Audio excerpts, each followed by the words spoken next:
लोग क्या कहेंगे। एक बार की बात है, एक बाप और बेटा घोड़े की सहायता से कहीं जा रहे थे। बाप ने बेटे को घोड़े पर बैठा रखा था और खुद पैदल चल रहा था। यह देखकर लोगों ने कहा, कैसा बेटा है जो अपने बाप को पैदल चला रहा है और खुद घोड़े पर आराम से बैठा है। लोगों की यह सब बात सुनकर बेटा नीचे उतर गया और अपने पिता को घोड़े पर बिठा दिया और आगे की राह पर चल पड़े। कुछ ही दूर चलने पर वापस लोगों ने उन्हें देखा तो बोले, कैसा बाप है जो अपने बेटे को पैदल चलवा रहा है और खुद घोड़े पर बैठा है। यह बात सुनकर पिता भी घोड़े से उतर गए और दोनों बाप बेटे पैदल चलने लगे। कुछ दूर चलने पर फिर लोग मिले तो बोले, कैसे मूर्ख लोग हैं जो साथ में घोड़ा होते हुए भी पैदल चल रहे हैं। यह बात सुनकर बाप बेटे का दिमाग खराब हो गया।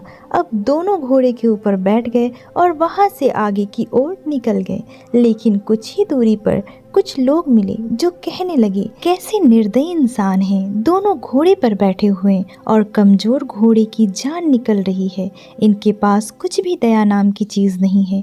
अब पिता को एक बात समझ में आ गई थी कि लोगों की बातों के चक्कर में रहे तो हम अपनी मंजिल तक नहीं पहुंच पाएंगे। इस कहानी से हमें सीख मिलती है कि आप चाहे जो कर लो, लोग आलोचना करना बंद नहीं करेंगे, लेकिन हमें जिंदगी में आगे बढ़ना है, ऊंचे मुकाम हासिल करना है तो हमें लोगों के बहकावे में नहीं आना है, क्योंकि जितने मुंह हैं उतनी ही बातें होती है। इसलिए हमें अपने सपनों को पूरा करने के लिए जी जान से जुट जाना है।